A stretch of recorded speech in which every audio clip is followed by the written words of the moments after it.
हालांकि मैं हिंदू पैदा हुआ हूं, लेकिन मैं भरोसा दिलाता हूं आपको कि एक हिंदू के रूप में हरगिज नहीं मरूंगा। डॉक्टर भीमराव अंबेडकर की।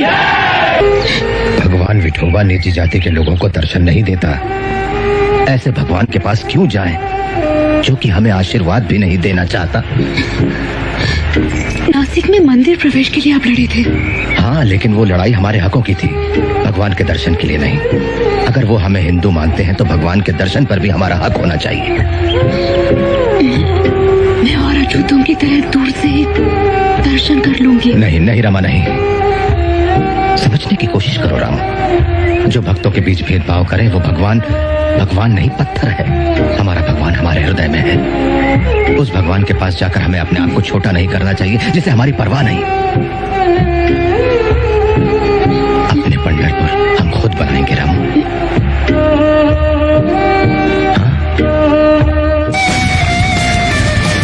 डॉक्टर अंबेडकर, मैं आपका और आपके साथियों का समर्थन चाहता हूँ सुब्बरायन और अय्यंगार मंदिर प्रवेश के बिल पर।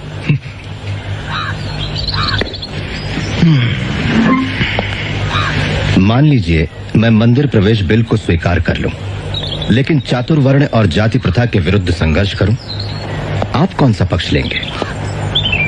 और अगर मैं चातुर्वर्ण को स्वीकार कर लूं, तो आपकी उसको लेकर क्या व्याख्या होगी?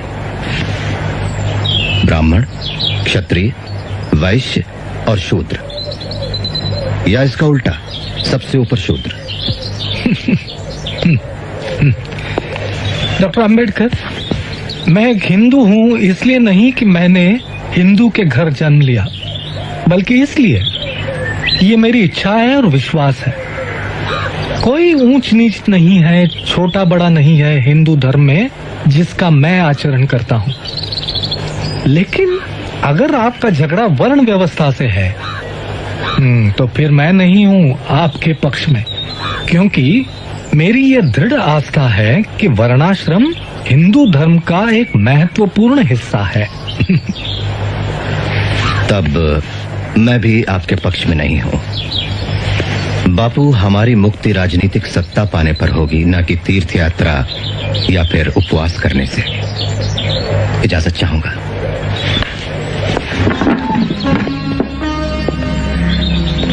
वैसे मैं एक राय दूं, हमेशा इस उपवास रूपी हथियार का इस्तेमाल ना करें। आपकी जिंदगी कीमती है, देश को जरूरत है आपकी।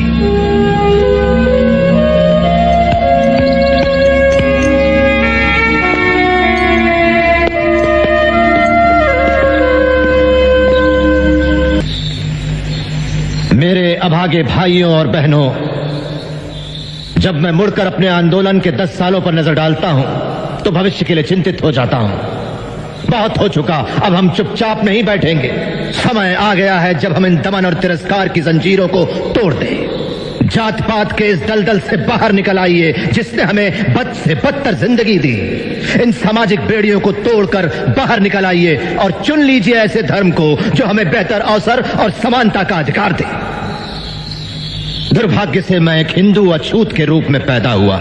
इसे रोकना तो मेरी शक्ति से बाहर था, लेकिन इन अपमानजनक परिस्थितियों में जीने से इनकार करना मेरी शक्ति में शामिल है।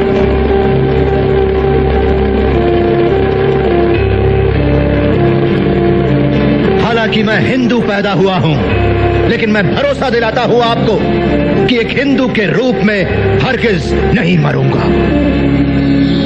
डॉक्टर भीमराव अंबेडकर की। डॉक्टर भीमराव अंबेडकर की। Doctor Bhimrao Ambedkar.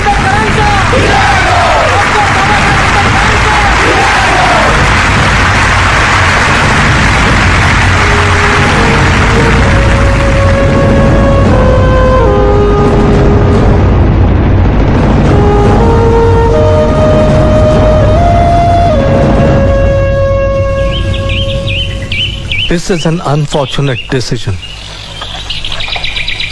But religion is not like a house or a cloak, which can be changed at will.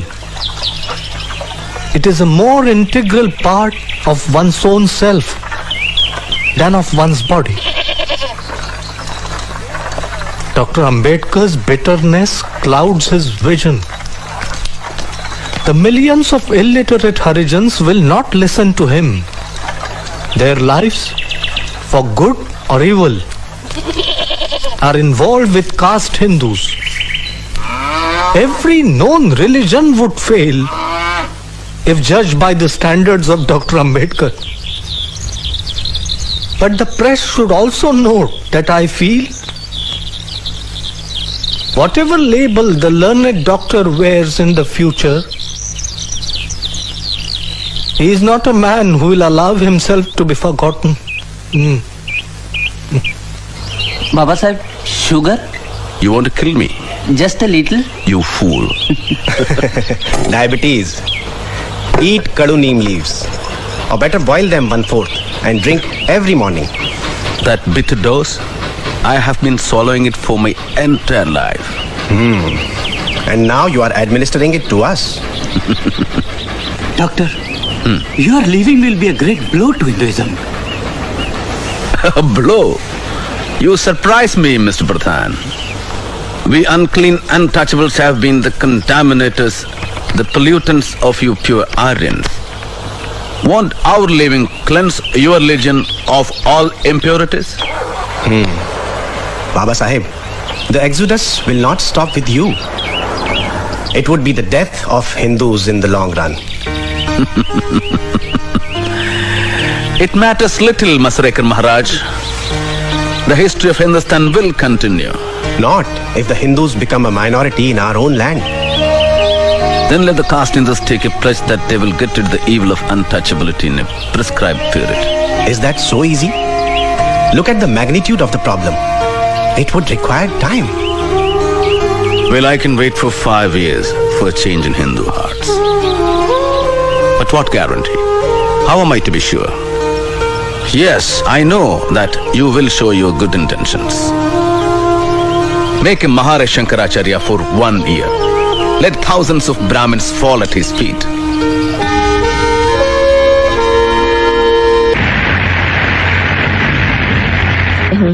मैं आपको अमेरिका से आए डॉक्टर हेनरी क्रेन से मिलवाना चाहती हूँ। Hello doctor crane. हेलो। ये आपके धर्म परिवर्तन आंदोलन का जायजा लेने आए हैं। और मिस्टर गांधी से वर्धा में पहले मिल चुके हैं। हाँ डॉक्टर आम्बेडकर, इस मामले में मैं बहुत से लोगों से मिला हूँ और मुझे पूरा यकीन है कि सिर्फ ईसाई धर्म के पास ही आपके सारे सवालों का जवाब है। अगर आप ईसाई धर्म अपनाते हैं तो सारे ईसाई देश आपके सामाजिक, राजनैतिक और आर्थिक स्तर को उठाने में मदद करेंगे। और मैं सोचती हूँ किसी भी हिंदुस्तानी को इसमें कोई ऐतराज नहीं होगा। डॉक्टर आम्बेडकर, जैसा कि बाइबल में लिखा है कि धरती के उत्तराधिकारी गरीब ही होंगे। वैसे आप कौन सी बाइबल पढ़ती हैं miss ट्रेशर? The Holi Bible of course. बिल्कुल सही, पर कौन सा एडिशन? आधुनिक संस्करण, किंग जेम्स संस्करण, या उसके भी पहले एलिजाबेथ के जमाने की? मिस ट्रेशर, क्या आपने कभी कमेंट्रीज ऑन द बाइबल पढ़ी है? कुक की लिखी, उसमें बाइबल का अच्छा विश्लेषण है। हाँ, वो भी पढ़िएगा। लाइफ ऑफ जीसस रना के लिखी हुई, और खलील जिब्रान की Jesus the son of man. इन सब किताबों में आपको क्रिश्चियन धर्म के अलग अलग पहलू नजर आएंगे। डॉक्टर आम्बेडकर, हम आपको पूना के मेथोडिस्ट चर्च के मिशन में और वार्षिक समारोह में शामिल होने का हार्दिक आमंत्रण देते हैं। कोशिश करूंगा। बाबा साहब, मुस्लिम भारत आपका और आपके अछूत साथियों का इस्तकबाल करता है और हम वादा करते हैं कि अछूतों को पूरी बराबरी मिलेगी। सियासी, मुआशरती, इक्तिसादी और मजहबी हक भी मिलेंगे। जैसा आप जानते हैं बाबा साहब, हमारा धर्म एक ही भगवान में विश्वास करता है, एक कंकार, और सारे अनुयायियों को एक ही नजर से देखता है। पिछड़ी जाति के धर्म परिवर्तन के मामले में ये आपकी सारी जरूरतों को पूरा करेगा। महाबोधि सोसाइटी से ये टेलीग्राम आया है। डॉक्टर आम्बेडकर, आप और आपके साथियों का बुद्ध धर्म स्वीकारने के लिए हार्दिक स्वागत, जो कि आशिया के बड़े भाग में फैला है। धर्म परिवर्तन करने वालों को हम समान अधिकार देंगे। हम लोगों में किसी भी प्रकार का जाति भेद नहीं है। हमारे कार्यकर्ता आपसे मिलेंगे, हमें सूचना भिजवाइए। लगता है कांग्रेस और सरदार आपको इस चुनाव में बर्बाद करने पर तुले हैं। आपने सरदार पटेल का वक्तव्य नहीं पढ़ा? हाँ, हम धर्म बदलेंगे तो सांप्रदायिक समझौते में कोई आरक्षण नहीं मिलेगा। देखिए डॉक्टर, मैं यहाँ आपके एक मित्र के नाते नहीं आया। मैं आपके सामने हूँ एक अधिकृत प्रतिनिधि हिंदू महासभा का। हम जानते हैं आपका दृष्टिकोण और आपकी देशभक्ति। हम जानते हैं आप कभी भी मुस्लिम या क्रिश्चियन धर्म नहीं अपनाएंगे। नहीं, पर आप ये किस आधार पे कह रहे हैं? मेरी देशभक्ति को आपके प्रमाण पत्र की जरूरत नहीं, और मैं इस देश के इतिहास और संस्कृति को आपसे बेहतर जानता हूं। हाँ, मेरा मानना है कि हमारे इन दो धर्मों को अपनाने से राजनीतिक और सांस्कृतिक समीकरणों में बुनियादी फेरबदल आ जाएगी डॉक्टर मंजे। लेकिन इससे हमें क्या मतलब? हमें क्या फर्क पड़ता है इससे? डॉक्टर, हम अपना पूरा जोर लगा देंगे आपको आरक्षण दिलाने के लिए, भले ही आप सिख धर्म क्यों न अपना लें। हिंदू महासभा इसके लिए पूरी तरह वचनबद्ध होगी। तुम बहुत चालाक हो बूढ़े ब्राह्मण, घुस बैठिए। प्रिय भावराव, क्या तुमने मेरे धर्म परिवर्तन के फैसले पर डॉक्टर मुंजे की परेशानी गौर की? कुछ लोगों ने मुझसे पूछा है कि धर्म परिवर्तन से हमें क्या फायदा होगा। मेरा उन्हें यह जवाब है कि जैसे भारत के लिए स्वराज जरूरी है, वैसे ही अछूतों के लिए धर्म परिवर्तन जरूरी है। दोनों का आंतरिक उद्देश्य एक ही है, आजादी की चाह।